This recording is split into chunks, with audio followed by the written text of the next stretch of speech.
오늘 여러분 한 주간 주님의 은혜 가운데 평안하셨으리라고 믿습니다. 지난 시간에 우리가 첫 시간을 시작을 했는데 여러분들 강의를 들으셨는지요? 그리고 듣고 어떤 생각이 있으셨는지 또는 여러분들의 피드백이 어떤지 조금은 궁금합니다. 그러나 저는 분명히 믿기로는 이 내적 치유 과목이 우리가 하나님의 종으로 일을 하게 되는 또는 교회에서 어떤 분야에서 또는 직분을 갖고 일을 하시게 되든 대단히 중요한 과목이라고 저는 생각을 합니다. 왜냐하면 우리가 먼저 건강해야 또 우리의 건강의 문제가 뭔지를 분명히 알아야 고치고 또 주님을 더 아름답게 건강하게 섬길 수 있기 때문에 그렇습니다.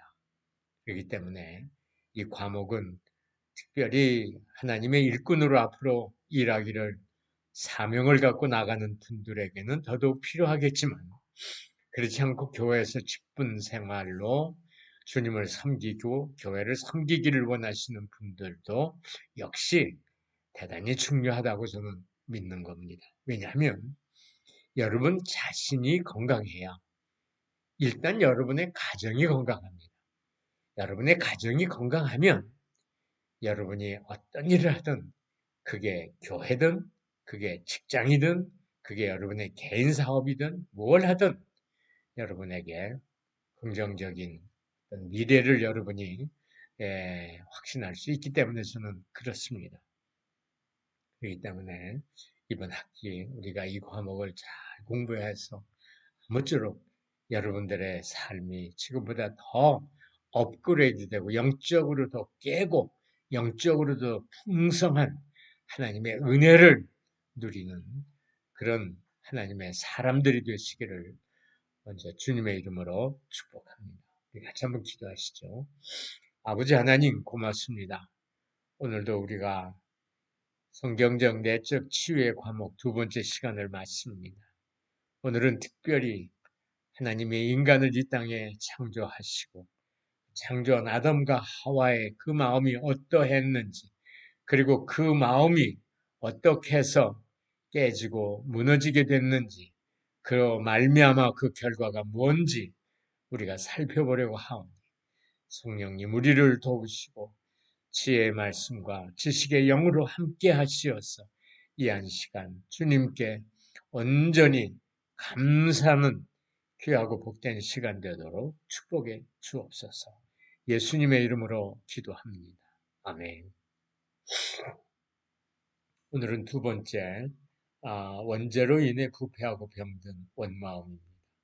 그러니까 우리의 원마음이라는 것은 쉽게 말하면 하나님이 당신의 형상대로 지음을 받아 이 땅에 최초로 창조한 인간, 아담, 그리고 아담으로 인한 하와의 그 원마음. 그러니까 쉽게 말하면 죄를 그들이 범하지 않기까지 에덴 동산에서의 그들의 마음이 어떠했는지 오리지널 마인드라고 얘기를 하죠. 어떠했는지를 우리가 한번 살펴보도록 합니다. 창세기 3장과 4장의 말씀을 중심으로 생각을 해보도록 합니다. 인간의 모든 문제는 첫사람 아담이 범죄로 인해 죄와 함께 시작이 되었습니다. 원래 하나님의 형상대로 창조된 정결하고 선하고 건강한 인간의 마음도 결국 죄로 인해 부패하고 악하고 병들고 왜곡되기 시작을 했습니다. 죄는 병균처럼 마음에 들어와서 정결하고 건강한 마음을 부패시키고 병들게 하고 파괴했습니다. 그래서 인간의 마음은 타락한 후 점점 더 절망적이리만큼 부패하고 사악해졌습니다. 그래서 에레미야 17장 9절의 말씀엔 9절 10절 말씀엔 그런 말씀이 있지 않습니까? 만물보다 심히 부패하고 병든 것은 인간의 마음. 마침내 인간은 태어날 때부터 절망적인 존재로 태어나게 된 겁니다. 그렇기 때문에 우리 기독교에서는 어린 아이들, 갓난 아이들이 태어났을 때 그들에게 무슨 죄가 있을까?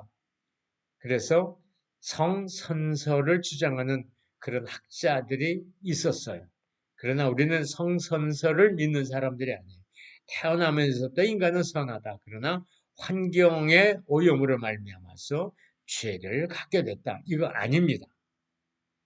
우리는 태어나면서부터 어린 갓난아기가 아무리 천진난만하게 보이고 죄가 없다고 여러분이 그 어린애들을 보면서 생각할지라도 아닙니다. 우리는 태어나면서부터 죄를 갖고 태어납니다. 그래서 우리는 성선설을 믿지 않고 성악설을 믿습니다. 그래, 절망적인 존재로 태어난 인간의 마음은 어떠했느냐? 대표적인 네 가지 몸 마음을 보겠는데 열등감과 죄의식 그 결과인 수치와 가림 창세기 3장 7절 말씀을 중심으로 봅니다. 인류의 조상 아담과 하와가 범죄한 순간 그 결과로 나타났던 첫 반응은 눈이 밝아져서 벗은 모습을 보게 된 겁니다. 그래서 자신들의 몸을 가렸지요. 이것은 외적인 현상이고 내적으로는 벗은 모습 곧 범죄의 결과로 부패해진 자신들의 죄악되고 열등하고 수치스러운 모습을 보게 된 것입니다. 이처럼 수치심은 인간이 범죄를 함으로 처음 느끼는 감정이었습니다. 인간은 하나님이 처음 그분의 형상대로 창조하셨을 때는 하나님을 닮은 영화롭고 존귀한 존재였는데 죄로 말미암아 수치스러운 존재로 전락하고 말았습니다. 자신들 속에 있는 죄를 보게 되므로 하나님의 낯을 피해 동산나무에 숨게 된 겁니다. 이처럼 죄는 수치스러운 자신의 모습을 보게 하고 부끄러워 자신의 마음도 가리게 합니다. 마음에 죄의식이 있는 사람들은 변명과 투사, 이게 프로젝션이라는 방법을 사용해서 자기의 죄의식을 경감시키고 감추려고 합니다. 대표적인 게 변명하는 거죠. 아담은 하나님으로부터 자기의 죄를 추궁받았을 때 변명하면서 죄의 원인을 하나님과 하와에게 전가시키는 것을 봅니다. 내가 네게 먹지 말라 명한 그 나무 실과를 네가 먹었느냐? 아담이 이르되 하나님이 주셔서 나와 함께 있게 하신 여자 그가 그 나무 열매를 내게 주므로 내가 먹었나이다. 그래서 참 중요해. 하나님이 주셔서 하나님이 주셔서 그러니까 하나님에게도 책임을 돌리는 거죠. 하와 역시 변명하면서 범죄의 원인과 책임을 뱀에게 전가합니다. 여호와 하나님이 여자에게 이르시되 내가 어찌하여 이렇게 하였느냐? 여자가 이르되 뱀이 나를 꿰물어 내가 먹었나이다. 이것을 볼 때 우리는 범죄로 인해 타락한 인간의 두 가지 본질을 알 수 있습니다. 그것은 근원적인 열등감과 죄의식, 죄책감이며 이에 대한 반응은 수치와 가림입니다.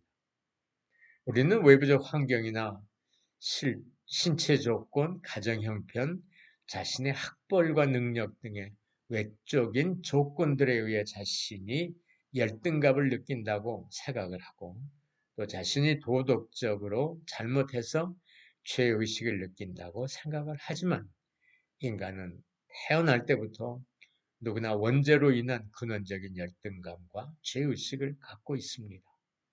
그리고 이에 대한 수치심과 이것을 가리기 위해 자신을 감추고 포장하는 것이 범죄한 인간의 보편적인 모습임을 알 수 있습니다. 그러니까 인간의 최초로 죄를 범하고 느낀 건 뭐냐면 수치심입니다. 내가 이렇게 벗었어. 창피해. 부끄러워. 그러면서 그 내면으로는 죄책감, 죄의식이 자리 잡게 되겠지. 두 번째는 버림받은 마음인 거절감과 그 결과인 아픔과 불신입니다. 창세기 3장 14절에서 24절입니다. 인간의 죄로 말미암아 에덴 동산에서 쫓겨난 아담과 하와는 엄청난 내적 충격을 받게 되었습니다. 하나님과의 친밀한 사랑의 관계 속에서 모든 내적 외적인 풍요로움을 누리고 살았던 인간이 마침내 그 완전한 사랑과 그 보호 가운데 있던 에덴 동산에서 쫓겨나게 된 겁니다. 이것은 인간 타락의 결과로서 인간의 전적인 책임으로 일한 것입니다. 아담과 하와가 에덴 동산에서 쫓겨난 것은 범죄의 결과로서 그들에게 모든 책임이 있습니다.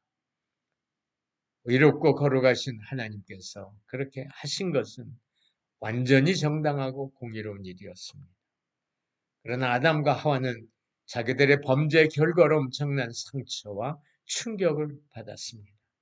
이제까지 모든 것을 하나님의 사랑과 은혜로 채움을 받고 보호를 받던 그들은 마치 부모로부터 버림받은 갓난아이와 같았을 것이고 그때 그들이 받았던 내적 충격은 아주 컸을 겁니다. 버림받고 거절당해 본 경험이 있는 사람은 그것이 얼마나 큰 아픔이었는지 알 수 있을 겁니다. 거절당한 인간의 마음에 남는 상처는 아픔과 불신이었습니다. 거절당함으로 인해 받고 싶은 사랑을 받지 못할 때 우리의 마음은 심한 아픔을 겪게 됩니다. 그리고 혼자됨으로 인한 불안과 두려움이 있습니다. 또 무서운 세상에 대한 두려움으로 인해 이러한 감정은 더욱 심화됩니다. 그 속에서 인간은 소외감과 고독감을 느끼고 자신의 무가치함과 무력감, 열등감에 빠지게 되며 절망과 분노의 감정도 갖게 됩니다. 이런 상처 중에서 가장 무섭고 심각한 것은 불신입니다. 사람으로부터 거절당할 때 우리는 사람을 믿지 못하게 됩니다. 믿고 싶어도 다시 거절당하는 것이 두려워 누구에게도 다가가지 못하게 됩니다. 하나님이 인간을 구원하실 때도 가장 방해가 되는 것이 바로 이 근원적인 불신입니다. 따라서 하나님의 믿음을 통해서 우리를 구원하시려고 하는 것도 이런 본질적인 자유의 뜻이 있다고 보는 거죠. 본질적인 치유의 뜻이 있다고 보는 것입니다. 인간은 태어나기 이전부터 원죄의 결과 때문에 이런 버림받은 거절당한 마음의 상처가 누구에게나 있습니다. 그래서 인간에게 가장 힘들고 고통스러운 시간이 있다면 그것은 받을 때의 일인 겁니다. 그래서 인간은 누구나 예외 없이 버림받고 거절당할 것에 대한 두려움 속에서 살고 있는 겁니다. 태어난 지 몇 달 되지 않은 가난아이도 버림받고 거절당할 것에 대한 두려움 때문에 엄마에게서 떨어지지 않으려고 하고 집요하게 매달리는 겁니다. 인간을 다른 사람들을 의식하며 살고 또 다른 사람들이 자신을 싫어하거나 비난할까봐 긴장하고 염려하며 살아가는 겁니다. 또 이별과 거절당할 것을 두려워하면서 힘들게 사는 사람들도 많이 있습니다. 이렇게 거절당할 것에 대한 인간의 두려움과 극히 예민한 모습은 원죄로 인해 인간의 마음에 근원적인 아픔이 깊이 자리 잡고 있기 때문에 그렇습니다. 혹시 여러분 가운데 거절감을 당해보신 분들 계신지 모르겠어요. 그리고 혹시 우리 가운데 이제 결혼하신 우리 오너들에게 제가 한 가지 간곡히 부탁드리는 것이 있는데 뭐냐면 여러분들이 자녀를 나무랄 때 이런 말은 절대로 쓰시면은 안 됩니다. 난 내 엄마 아니야. 난 내 아버지 아니야. 이제 너는 내 아들 아니야. 너는 내 딸 아니야. 이거 대단히 무서운 거절감입니다. 그러니까 어린아이들 마음은 굉장히 심플해요. 그런데 어른들의 마음은 완전히 다르죠. 그러니까 엄마가 아빠가 이런 얘기를 하면 애들은 그 얘기를 폭탄같이 받습니다.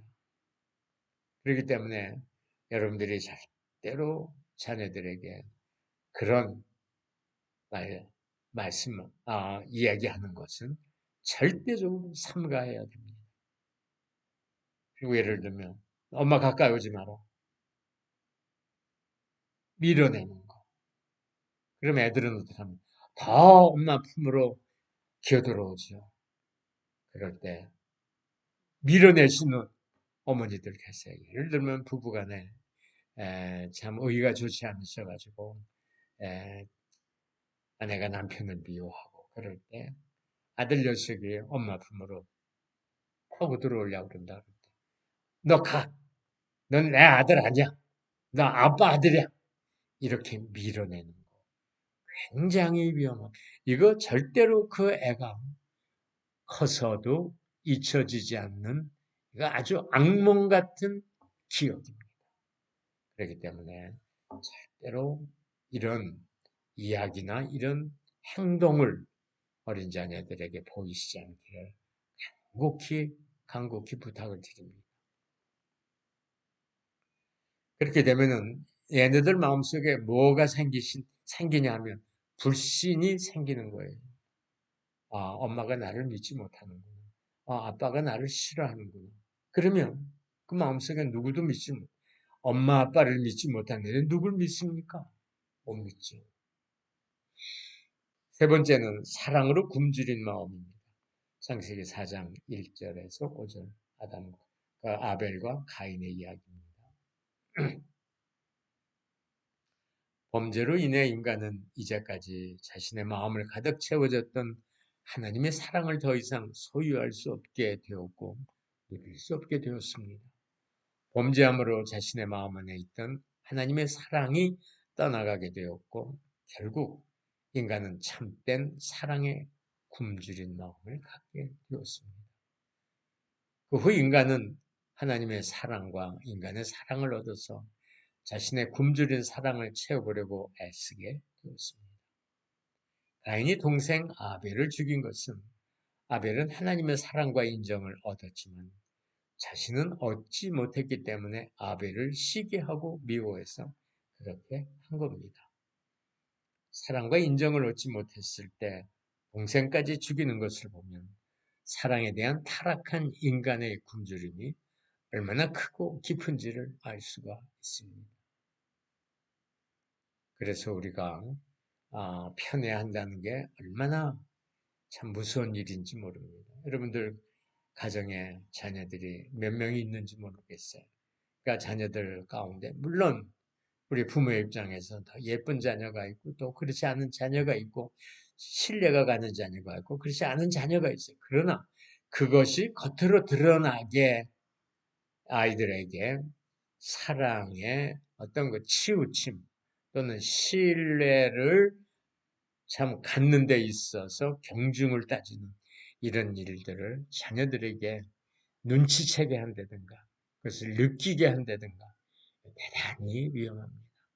대단히 위험합니다. 인간이 힘써 노력하고 경쟁하면서 무언가를 성취하려고 하는 것, 열심히 공부해서 좋은 대학에 들어가고 좋은 직장에 취직해서 많은 돈을 벌고 높은 지위를 얻으려고 하는 것, 여자들이 그토록 아름다워지려고 하고 심지어 남자들도 멋있게 보이려고 하는 것, 그 모든 것은 결국 다른 사람의 인정과 사랑을 받기 위해 혹은 자기 스스로 인정과 사랑을 받기 위해서입니다. 이렇게 타락한 인간의 마음 깊은 곳에는 근원적으로 참된 사랑에 대한 갈증과 굶주림이 자리 잡고 있습니다. 사랑이 없는 공동체일수록 더욱 이기적이고 경쟁이 되는 이유도 바로 그 근원적인 참된 사랑에 대한 갈증과 굶주린 마음 때문입니다. 그래서 앞에도 말씀을 드렸지만 절대로 여러분들 편애하시는 것은 정말 금하고 피해야 될 일이라고 다시 한번 강조를 드립니다. 그다음에 마지막 네 번째, 분노의 마음. 분노의 가장 근원적이고 흔한 이유는 사랑의 좌절에서 비롯된 겁니다. 가인은 자기의 잘못과 범죄의 결과로서 하나님의 사랑을 왜곡되게 이해했고, 그래서 깊은 거절감을 느끼면서 심히 분노했습니다. 가인의 이런 모습과 태도는 분명히 죄악된 것이었지만, 가인의 모습을 통해서 타락한 인간의 마음 깊은 곳에 얼마나 사랑과 관심을 받고 싶어하는 강렬한 갈망이 살아있는가를 분명히 볼 수가 있습니다. 사랑과 관심을 받고 싶은 사람에게 거절당해 상처를 받고 깊이 실망했을 때 미움과 분노가 생기는 것은 너무 당연합니다. 특별히 가까운 관계에 있는 부모나 배우자로부터 사랑받지 못하고 거절당할 때 미워하면서 분노를 품게 됩니다. 사랑하는 여러분, 혹시 여러분 가정에 부부간에라도 부부간에 서로 사랑이 충분히 공유되지 못한다. 또 아내가 남편에게, 남편이 아내에게 사랑이 충분히 공급되지 못한다. 그러면은 이런 마음에 조금씩 쌓이면 나중에 그것이 언젠가 모르게 폭발하죠. 여러분들이 부부싸움 할 때, 혹시 아내나 남편이 갑자기 화를 내고 분노해서 뭐 상을 두들긴다든가, 심지어는 뭘 던진다든가, 소리를 크게 지른다든가, 이건 왜 그래? 그동안 쌓였기 때문에. 뭐가 쌓였을까? 사랑의 굶주림이 쌓여서 그런 거예요. 사랑이 충분히 공급이 되면 절대로 분노하는 일은 없습니다. 여러분, 자녀들이 가끔씩 엄마에게 소리를 지르고 또 폭력적인 그런 모습을 보이는 것은 왜 그런지 아세요? 그 안에 사랑이 충분히 공급되지 않았기 때문에 그러는 겁니다. 근데 사랑의 공급이 얼마나 중요한지 몰라요. 저는 그래서 대체적으로 이혼하는 부부의 가장 근본적인 문제가 뭘까? 물론 여러분들이 한국 사람들이 제일 많이 그 사유로 드는 게 성격 차이입니다. 그 사람하고는 성격이 맞지 않으면 못 살겠다. 성격 차이라기보다는 성격 차이를 극복할 수 있는 게 뭐냐? 사랑의 공급이에요. 충분히 사랑을 받으면 성격 차이 같은 건데 충분히 감싸고도 남음이 있습니다. 그런데 이제 우리가 결혼을 할 때 하고 결혼해서 몇 년이 지나면 보통들 그런 얘기하죠. 권태기가 온다. 권태기가 오면 결국 어떻게 됩니까? 마치 소가 닭 보듯 닭이 소 보듯. 옛날에 그 뜨거웠던 사랑의 마음은 온데간데 없고 냉랭한 마음이 있기 때문에 서로 잘 부딪히고 잘 충돌하고 잘 다투고 급기야는 우리 이제 여기까지 살고 우리 그만 살아 하는 얘기가 나오는 지경에까지 가게 되는 거예요. 이상의 네 가지 마음은 인간의 원죄로 인해 생긴 부패하고 병들고 깨어진 원마음. 인간에게 원죄가 있어 유전되듯이 원죄로 인한 원마음도 인간 대대로 유전되고 있습니다.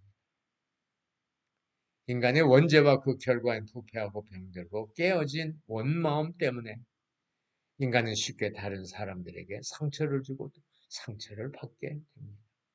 영적, 정신적, 정서적, 육체적으로 아주 미숙한 어린 시기에 상처를 많이 받게 되고 심하게 받게 되면 부패하고 병들고 깨어진 원마음에 더 깊은 상처를 주기에 그것으로 인해 생기는 결과는 치명적일 수밖에 없습니다. 평생 문제와 갈등과 아픔 가운데 사는 사람들은 어릴 때 깊은 상처를 받았거나 많은 상처를 받은 사람들입니다. 원래 하나님께서 창조하셨을 때 인간의 마음은 완전히 건강하고 깨끗했으며 온전했습니다. 그런데 인간이 범죄함으로 그 마음이 부패하고 병들고 깨졌지. 그리고 부패하고 병들고 깨어진 마음이 서로를 찌르면서 상처를 주고 아픔을 주는 겁니다. 마침내 인간은 죄로 인해 서로에게 고통을 주고 고통을 받는 관계가 되고 만 겁니다. 이렇게 받은 마음의 고통과 상처가 해결되지 않은 채 내면 깊숙한 곳에 잠재되어 있으면 하나님의 진리와 은혜의 빛이 그 내면 깊은 곳까지 이르지 못하게 우리가 진리와 은혜 안에서 깊은 성숙을 이루는데 큰 장애가 됩니다. 그러므로 마음이 새로워져서 우리가 내면 깊은 곳까지 하나님의 은혜를 경험하고 실제 삶에서 새로운 피조물답게 변화된 모습으로 살기를 원한다면 상한 마음의 치유, 즉 성경적 내적 치유가 필요합니다. 자, 마음의 상처를 나무의 나이테 모양에 빗대어 생각해 보십시다. 우리 모두는 생활 속에서 의식하든지 못하든지 간에 마음의 아픈 상처들을 안고 살아갑니다. 그 상처가 과거로부터 생긴 것이든 또는 현재의 삶 속에서 만들어지고 있든지 간에 그 상처는 우리의 신앙 성장에 큰 장애물입니다. 마치 우리 자녀의 몸에 이상이 있으면 발육에 지장이 있는 것과 같이 마음의 아픈 상처는 쓴뿌리가 되어 우리의 인격과 믿음을 온전하게 성장하지 못하게 방해를 합니다. 치유되어야죠. 가급적 빨리 치유되어야 신앙생활에 자유함이 생깁니다.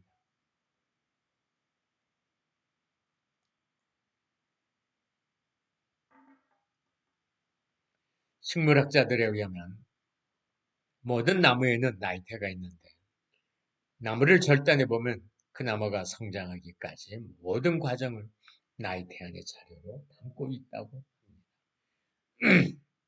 나이테를 보면 나무가 어떤 삶을 살았는지를 알 수 있다고 해요. 가물었을 때 나타난 나이테, 번개 맞았을 때, 비가 많이 왔을 때, 병충해가 심했을 때, 산불이 났을 때 나타난 나이테들이 각각 다 다르다는 거죠. 한 나무의 상처의 질곡은 대부분 나무의 외형이 나타나 있지 않고 나무의 가장 깊은 심층부의 흔적으로 남아있게 됩니다. 우리 인생도 다르지 않습니다. 외형으로야 온갖 위선과 포장으로 가면 쓴 희국배우처럼 살아가지만 가만히 가슴을 헤집어 보면 상처와 응어리들이 나이테가 되어 남아있게 되지요. 어떤 것은 버림받고 거절당한 나이테, 어떤 것은 억울하게 오해당한 나이테, 어떤 것은 병되도록 참아야 했던 억누른 감정의 나이테, 어떤 것은 극심한 외로움과 열등감의 나이테, 어떤 것은 무시당함과 외면당함의 나이테, 어떤 것은 이루지 못한 것에 대한 한과 부러움의 나이테로 남아 눈물의 강을 이루게 되죠. 때로는 무성한 입과 탐스러운 열매로 나를 과시하고 덮으려 합니다. 하지만 무성한 잎과 탐스러운 열매 속에 깊게 새겨진 상처의 나이테는 가려지지 않지요. 때와 장소를 가리지 않고 불쑥불쑥 출몰하는 게릴라처럼 여기저기서 우리를 어둠과 무기력의 늪으로 빠져들게 합니다. 축제 같은 예배로 하나님의 만지심을 경험하시면 나도 모르게 상처들이 떠오를 때면 순식간에 블랙홀과 같은 어둠의 포로가 되어 조종을 당하게 되는 겁니다. 하나님의 은혜에 잠겨 저 높이 비상하다가도 번개 맞았던 억울한 분노의 나이테가 움직이면 금방 받은 은혜는 간 곳 없고 혼란과 무기력의 나락으로 추락을 하고 마는 겁니다. 그러면 우리는 왜 이런 삶의 모습에서 자유하지 못할까요? 과거의 마음의 상처들로 인해 생겨난 쓴뿌리 때문입니다. 작은 종기 하나가 온몸을 힘들게 하던 잊혀진 듯한 작은 쓴뿌리 하나가 고개를 들기 시작하면 우리의 삶 전체가 송두리째 흔들릴 때가 있습니다. 우리는 신앙생활을 통해 회복된 줄 알았고 해결된 줄 알았고 처리된 줄 알았지만 그게 아닌 경우가 많습니다. 다만 잊혀진 것이었고 가라앉은 것뿐이었다는 사실을 뒤늦게 알게 됩니다. 자, 여러분, 우리 마음에는 이렇게 각종의 나이테, 각종의 상처의 나이테, 아픔의 나이테들이 있습니다. 저 같은 경우도 여러분 지금 제가 강의를 녹화로 해서 여러분들은 저의 모습을 전체적으로 잘 못 보시지만 저는 4살 때 결핵성 관절염으로 장애를 갖게 됐습니다. 그러니까 장애로 인해서 저에게는 참 많은 그 삶에 상처의 질곡이 있어요. 열등감, 참 수치심 또는 내 마음속에 드는 부정적인 생각, 원망, 불평, 심지어는 나는 죽고 싶은 마음이 너무 많았던 사춘기를 지냈습니다. 어떻게 죽으면 가장 안전하게 죽을 수 있을지를 참 오랫동안 생각했던 사람입니다. 이렇게 마음의 상처들은 누구에게나 있습니다. 누구에게나 있습니다. 상처 없는 사람이 이 세상에 아무도 없습니다. 우리는 다 상처를 갖고 살아갈 뿐입니다.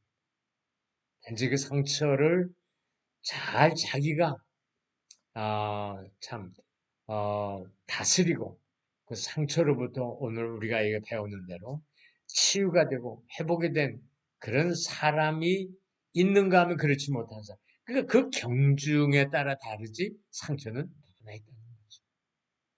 상처의 그 핵이라고 할 수 있는 게 뭘까? 쓴뿌리입니다. 쓴뿌리란 뭔가? 쓴뿌리라고 하면 그것이 무엇인지 잘 와닿지 않습니다. 성경 히브리서 12장 15절은 쓴뿌리를 이렇게 말합니다. 너희는 하나님 은혜에 이르지 못할 자가 없도록 하고 또 쓴뿌리가 나서 괴롭게 하여 많은 사람이 이로 말미암아 더럽히지 않도록 하라. 여기서 쓴뿌리는 독초와 쑥의 뿌리, 이게 신명기 29장 18절 말씀에 보면 또 나오는데 의미하는 것으로 이것은 건강한 자연 생태계를 파괴하는 적입니다. 독초와 쑥이 생겨나면 그 농장은 곡식이 잘 자랄 수가 없습니다. 이렇게 쓴 뿌리가 땅에 깊이 뿌리를 내리고 빠르게 번식을 해서 농장을 망가뜨리는 것처럼 사람의 마음에도 쓴 뿌리가 마음에 깊이 뿌리를 내리면 그 사람과 가까이에 있는 주변 사람들의 인격과 삶을 망가뜨린다는 겁니다. 쓴뿌리를 심리학 용어로 바꿔 말하면 과거의 상처나 원한 감정이라고 말할 수 있습니다. 마음에 누군가를 미워하거나 분노의 마음을 가지고 있다면 그것이 바로 쓴뿌리입니다.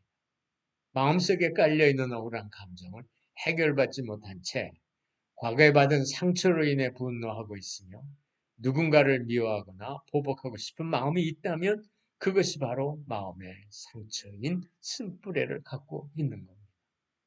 이런 감정들 외에도 수치심, 거절감, 억압당함, 버림당함, 열등감, 피해의식, 외로움, 슬픔, 두려움, 불안, 좌절감, 낙심, 죄책감 등 쓴뿌리의 종류는 매우 다양합니다.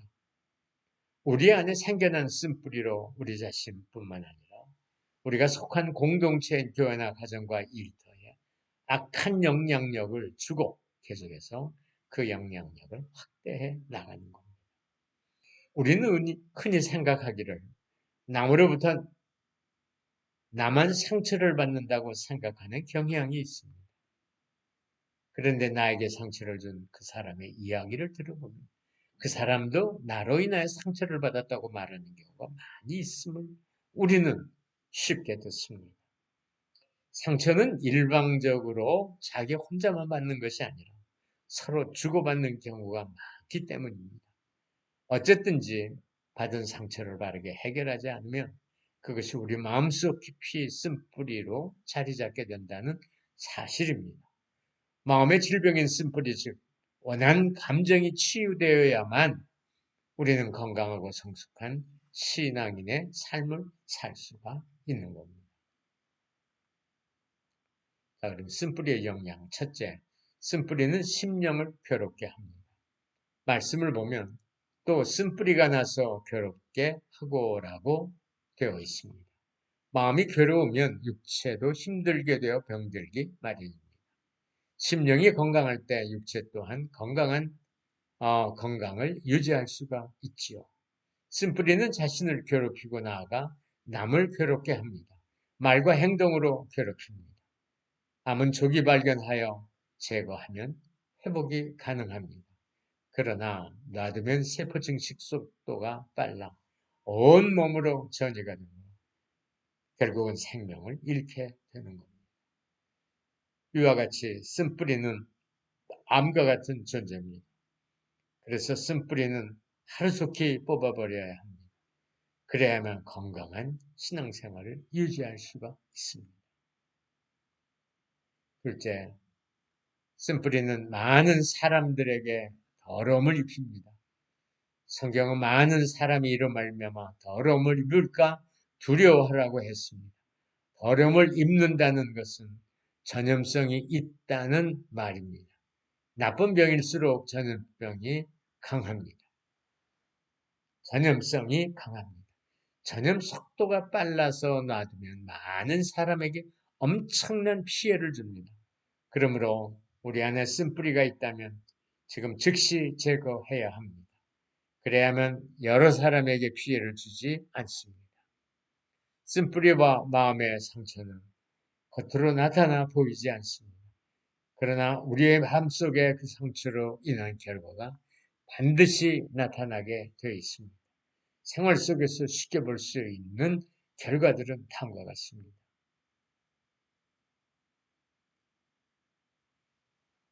첫째, 원인 모르게 우울하고 심란한 상태가 계속되며 화가 나고 삶이 곤탄스럽게 느껴집니다. 기도를 해보고 퀴티도 해보지만 나아지는 것은 없습니다. 사실 기도도 형식적으로 하는 것이지 마음에서 우러나와서 하는 것은 아닙니다. 그저 만사가 귀찮고 의욕이 없어 억지로 살아갑니다. 몸도 마음도 다 아프고 피곤합니다. 여러분 어떠세요? 두 번째, 무엇인가를 해야 합니다. 그렇지 않으면 왠지 불안합니다.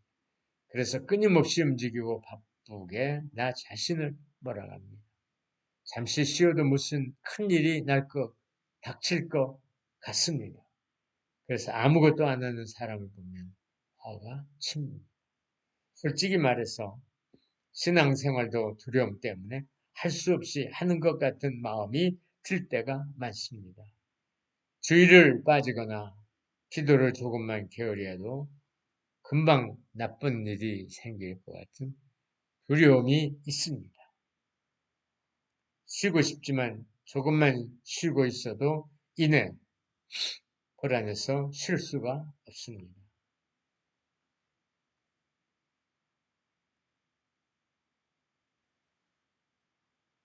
항상 무엇인가 나쁜 일이 일어날 것만 같은 두려움이 있습니다.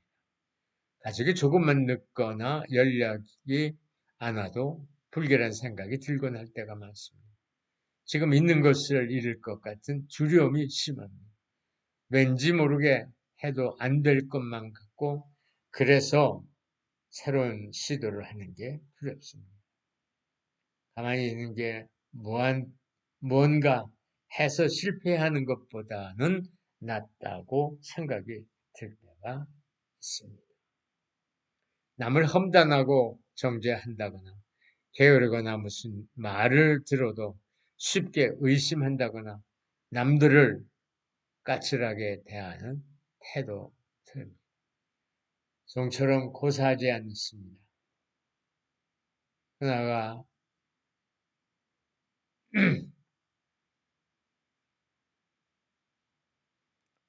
중독증적 습관, 도박, 술, 섹스, 오락 등을 다시는 안 하겠다고 결심을 합니다.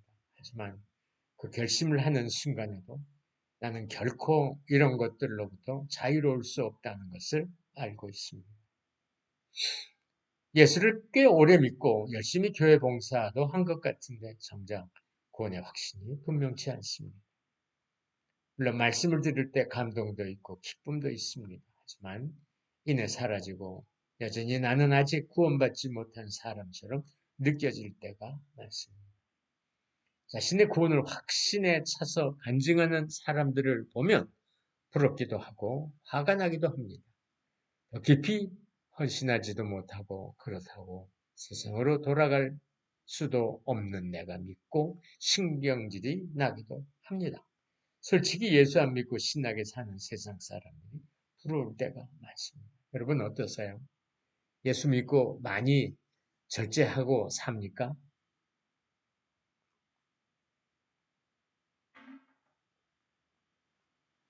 상담을 해보면 그런 분들 참 많습니다. 내가 좀 늦게 예수를 믿는다고 그럴 걸. 이렇게 얘기하는 분들이 계신데 참 재밌습니다. 이해가 됩니다. 이해가 됩니다. 마음의 상처로 인한 잘못된 성격은 하나님이 만드신 것이 아닙니다. 그것은 상처받은 아픔의 결과이며 죄의 결과입니다. 이것은 반드시 치료되어야 합니다. 그래 삶의 자유함이 있습니다. 성경은 진리를 알지니 진리가 너희를 자유케 하리라고 말씀하고 있습니다. 말씀 안에서 성령의 도우심으로 새롭게 되고 변화되어야 합니다. 그리고 생활 속에서 볼 수 있는 다음과 같은 증상도 살펴보아야 합니다. 이건 조금 더 구체적입니다. 표면적으로만 행복할 뿐 내부적으로는 대단히 예민하고 까다롭습니다. 사람들을 만났는데 극히 조심성을 기울이며 믿지를 못합니다. 내가 누군가로부터 고통받았던 때를 상세히 기억합니다. 신경성 위장장애나 불면증 등을 갖고 있습니다. 삶 속에 일어나는 나쁜 일들에 대해서 항상 누군가에게 탓을 돌립니다.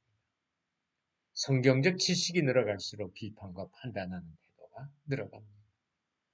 사람이나 관심이나 기대가 없고 삶의 목적이 없습니다. 대인관계가 어렵습니다. 어떤 사람은 칭찬하고 어떤 사람은 비판하는 게 너무도 확연합니다. 자주 과거를 돌아보면서 후회할 때가 많습니다. 여러분은 이 항목들 중에서 몇 항목이나 여러분들과 관계가 있는 것 같습니다. 우리 가운데 만약에 앞으로 하나님의 일꾼으로 사역하기를 원하시는 분들이 계시면 특별히 이런 항목들에 걸리는 부분들은 여러분이 철저히 치유가 되셔야 합니다. 철저히 치유가 되셔야 합니다. 그러니까 우리가 목회를 하면서 제일 많이 목사님들이 조심하는 게 사람을 만나는데 조심성을 기울이는 것. 조심성을 기울이는 것은 좋아요. 그러나 믿지 못하는 것에 대해서는 여러분들이 조금 열릴 마음을 갖고 성도들을 대할 필요가 있다고 보는 것. 그리고 대인관계. 그러니까 결국은 목회는 뭐냐? 저는 관계라고 생각해요. 그러니까 목회자와 성도들과의 관계, 목자와 양과의 관계, 성도와 성도의 관계, 양과 양들과의 관계, 목자와 목자들과의 관계. 이 관계 속에서 하나님의 영광이 드러나고 복음의 열매가 나타나야 되는데 그렇지 못하다면 이건 뭔가 모르게 문제가 있는 거지. 문제를 찾아서 치유가 되어야 된다는 게 이 공부를 하는 근본적인 목적 중에 하나라는 거 잊지 마시기 바랍니다. 그럼 쓴뿌리의 원인이 뭐냐? 첫째는 근원적인 원인이 있는데 먼저 아담과 하와에게는 인류에게 저주를 안겨주었습니다. 이 저주로 말미암아 죽은 각종 질병, 각종 자연재해들, 전쟁과 파괴, 절망과 고통이 우리의 삶에 찾아온 겁니다. 그러나 예수님이 십자가 대속은 인간에게 흐르는 죄의 맥을 끊어버리고 삶의 자유함을 주셨습니다. 둘째, 간접적인 원인이 있는데 가난, 질병, 각종 환경 문제들이 마음의 상처, 즉 쓴뿌리가 생기게 되는 원인 중에 하나라는 거예요. 신체적 장애나 열등의식이 쓴뿌리로 작용하기도 하고 대인관계에서 성격적 차이에서 쓴뿌리가 생기기도 합니다. 앞에도 잠깐 말씀드렸듯이 저는 질병으로 인해서 제 마음속에 쓴뿌리가 깊이 박혀 있는 것을 저는 발견하고 그 발견된 쓴뿌리가 저는 완전히 뽑혔다고 저는 생각하지는 않습니다. 지금도 계속해서 내가 하나님의 만져주심과 성령의 기름 부으심을 통해 치유의 과정을 가고 있다고 저는 지금 생각을 합니다. 물론 옛날보다 훨씬 좋아졌죠. 그렇기 때문에 여러분에게 이 강의를 할 수 있는 거 아닙니까? 그러면 쓴뿌리는 우리 생전에 이 지상에서의 삶 속에서 완전히 뽑히지 않느냐? 예, 저는 뽑히지 않는다고 생각해요. 이게 완전히 뽑힐 때는 언제냐? 우리가 하늘나라에 가서 영화로운 몸이 될 때. 성화라는 게 뭐냐? 결국 성화는 이 쓴뿌리와의 싸움이에요. 쓴뿌리를 계속해서 제거해내는 거예요. 그러니까 아주 그리스도의 장성한 분량에까지 성화의 완성 단계에 왔다고 할지라도 이 뿌리 온전히 뽑히지 않는다. 작게 남아 있겠죠. 작게 남아 있겠죠. 그리고 여러분 가운데 참 가정이 너무 가난해서 이런 분들도 계실 수 있어요. 직접적인 원인은 첫째는 가정입니다. 화목한 가정이 아닌 엮이는 가정에서 자란 자녀들은 부모로부터 상처를 받는 경우가 많아 쓴뿌리가 생깁니다. 특히 아버지가 알코올 중독자이거나 자주 폭력을 행사하거나 가정을 책임지지 않는 경우 자녀는 심한 상처를 받게 됩니다.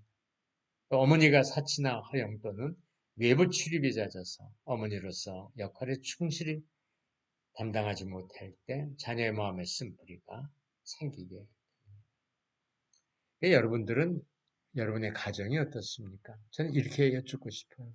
여러분이 어린 시절 어머니하고 아버지, 그다음에 형제들하고 같이 지냈을 때 그 어린 시절로 여러분이 돌아가서 그 당시를 생각해 볼 때 행복하셨느냐, 불행하셨느냐, 다툼이 많았느냐, 웃음이 많았느냐. 그럴 때 다툼이 많았다. 나는 그때의 그 어린 시절의 추억을 나는 생각하기 싫다. 이런 분들은 엮이는 가정에서 자란 분들이세요. 그러나 그때의 우리 어린 시절 너무 행복하고 너무 좋았다. 그때 할머니 할아버지들도 같이 계셨는데 너무너무 행복하고 좋았다. 이러면 그것은 엮이는 가정의 반대, 숨기는 가정에서 자란 분들입니다. 저는 엮이는 가정에서 자랐습니다. 우리 아버지는 18살 때 집이 너무 가난해서 가출하셔서 남대문 시장에서 자수성가하신 분이에요. 우리 어머니는 계모 밑에서 자라서 초등학교도 못 나오셨어요. 그래서 우리 어머니는 글을 읽고 쓰는 것이 대단히 불편하세요. 거기에다가 두 엮이는 가정에서 자란 분들이 만나서 가정을 이루었으니 그 가정이 숨기는 가정이 될 리가 만무하지. 엮이는 가정. 엮이는 가정에서 또 장애를 갖고 있는 아들이 생겼으니 이거 뭐 우리는 엮이는 가정 중에 엮이는 가정이죠. 그러나 내가 이렇게 이 강의를 여러분들한테 할수 있고 제가 미국에 유학을 와서 참 박사학위를 받고 내모교 충신대학교 신학대학원으로 돌아가서 교수로 사역을 했다는 이 자체. 정말 기적 중의 기적입니다. 저는 작년에 제 자서전을 하나 썼습니다. Little Giant라는 제목의 자서전을 썼는데 혹시 여러분들이 뭐 관심 있으신 분들 한번 서점에서 찾아보시면 좋을 것 같습니다.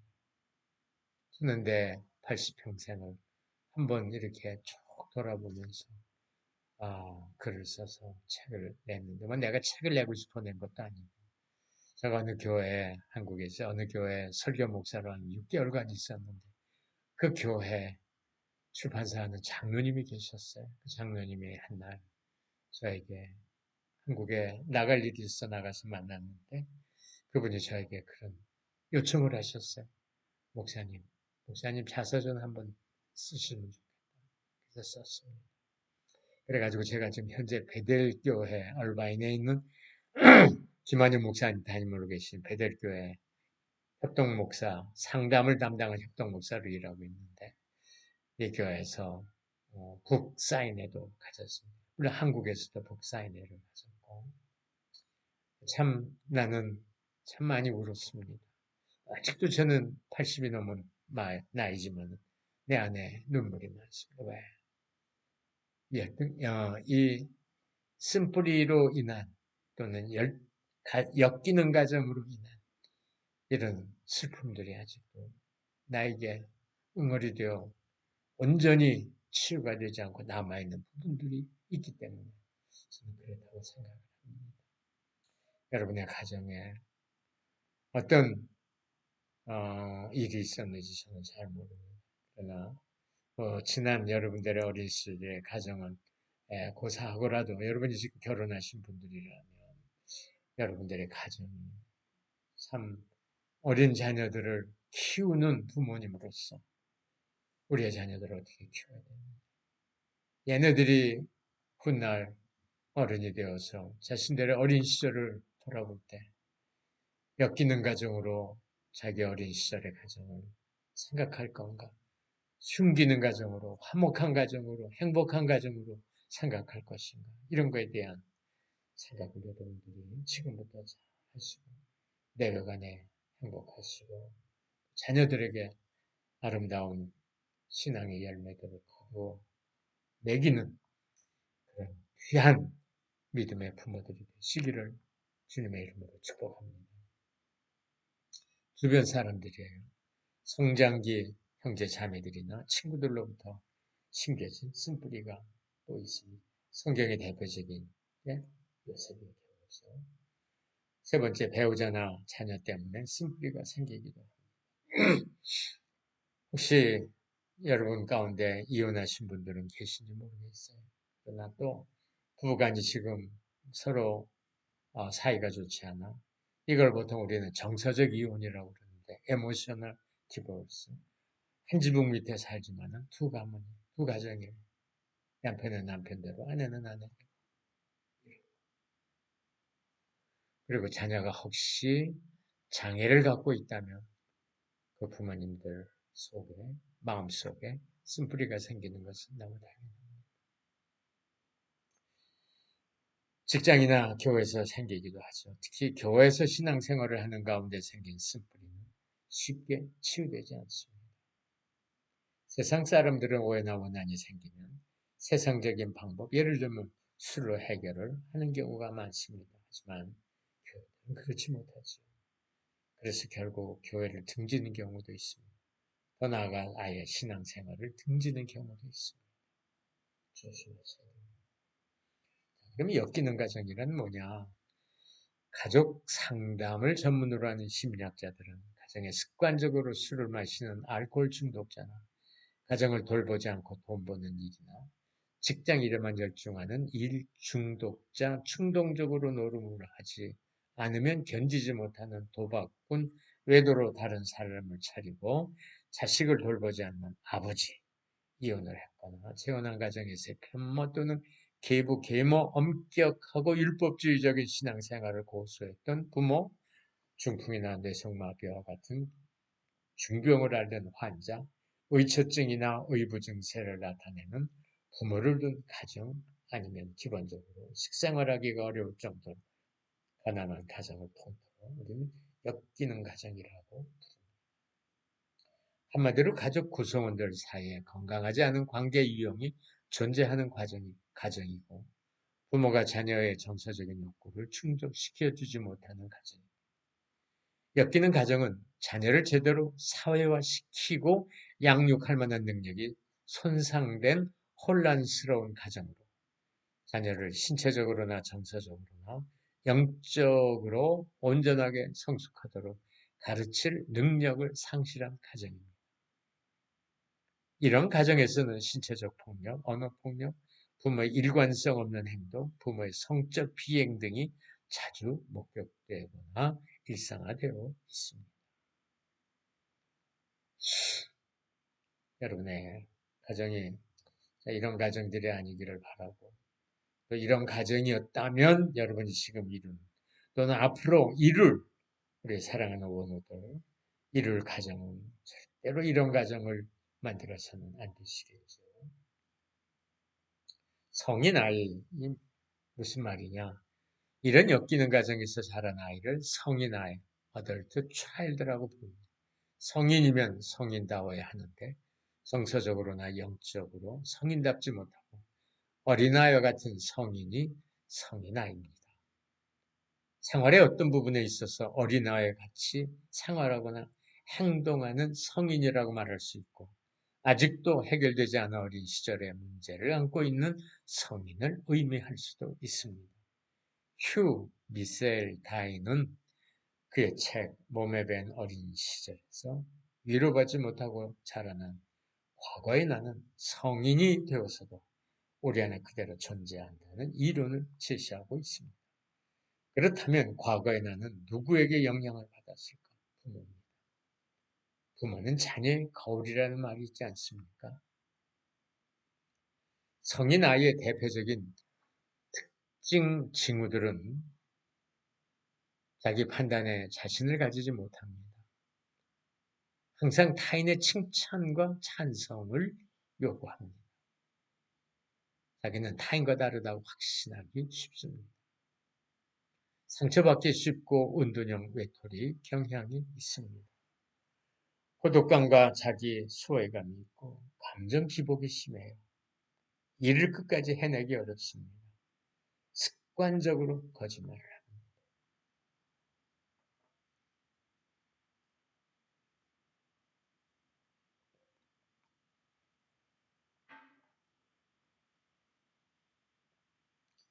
여러분 가운데 여기도 좀 소속되는 부분들이 있는지 한번 살펴보십시오. 특별히 목회자를 꿈꾸는 그런 꿈을 갖고 계신 우리 원우들은 이 내용을 하나하나 원바이원 짚어보면서 나는 어떤가 깊이 성찰하는 그런 시간이 있으시면 좋겠습니다. 자, 그러면 어떻게 치유가 될 수 있겠느냐? 성령의 특별한 역사를 우리는 생각 안 할 수 없는데, 마음속에 깊이 뿌리박혀 있는 상처와 아픔은 우리의 생각과 감정과 행동뿐만 아니라 대인관계와 심지어 하나님과의 관계에도 직접 잘못된 영향을 깊이 미칩니다. 그 상처와 아픔이 치유되지 않고 쓴뿌리로 마음속 깊이 자리 잡고 있으면 나중에 여러 가지 부정적인 모습으로 그 증세가 나타나게 됩니다. 즉, 병적 증세나 이상한 행동으로 나타나기도 하고 매우 불행한 결혼 생활을 경험하기도 합니다. 그리고 많은 경우 자녀들의 마음속에도 깊은 상처를 주기에 그 상처가 대를 이어서 내려오게 되는 겁니다. 우리 마음의 상처와 아픔은 우리가 예수 그리스도를 만나 거듭나거나 또는 은혜 받고 성령 충만할 때 치유되기도 합니다. 하지만 특별한 경우를 제외하고는 근본적으로 치유되는 것은 아닙니다. 열심히 성경 읽고 기도하고 강한 믿음을 갖고 영적으로 충만하면 저절로 해결되는 것이 아니라는 말입니다. 마음속에 깊이 뿌리 박혀 있는 상처가 치유되고 쓴뿌리가 뽑히기 위해서는 성령의 특별하신 치유의 역사가 있어야 합니다. 알코올 중독자 아버지 밑에서 자란 성인 아이였던 찰스 셀. 이분은 유명한 가정 상담 사역자입니다. 세계적으로 유명한. 이분이 쓴 책이 크리스천 패밀리라는 책이 있는데 이 책을 제가 한국에서 한국말로 번역을 해서 출간을 한 적이 있습니다. 이분의 말입니다. 나는 크리스천들이 공통적으로 거듭나면 유년기의 결함으로 인한 괴로움을 받지 않는다고 믿는 것을 발견하게 됐습니다. 하늘에 계신 우리 아버지는 지상의 아버지로부터의 폭행이나 부재를 메울 것입니다. 우리는 좋은 남편과 아버지와 능력 있는 사람이 될 수 있습니다. 우리가 해야 할 일은 믿음과 순종뿐입니다라는 그런 생각을 갖고 있다는 거죠. 내가 예수님을 만났던 그날 그분은 나를 변화시키시지도 완전하게 하지도 않으셨음을 꼭 깨닫게 되었다는 거예요. 이런 문제를 이해할 때 자신을 학대하지 않고 성령께서 특별한 방법으로 우리 마음의 상처를 치유하시고 쓴뿌리를 뽑으시며 우리를 변화시키시도록 자신을 성령께 맡길 수 있어야 됩니다. 또한 다른 사람들의 잘못된 행동을 볼 때도 비난하거나 정죄하지 않게 되는 겁니다. 오히려 불쌍히 여기면서 그들의 상처가 치유되고 쓴뿌리가 뽑히며 그들이 변화되도록 기도하면서 구체적으로 도움을 줄 수가 있습니다. 그러니까 성령께서 특별한 방법으로 우리 마음의 상처를 치유하셔야 된다는 거. 그러니까 성령의 특별한 역사입니다. 성경적 내적 치유에서 중요한 요점 중에 하나는 우리가 그 감정을 느끼고 있을 때만 그 감정을 다룰 수 있다는 겁니다.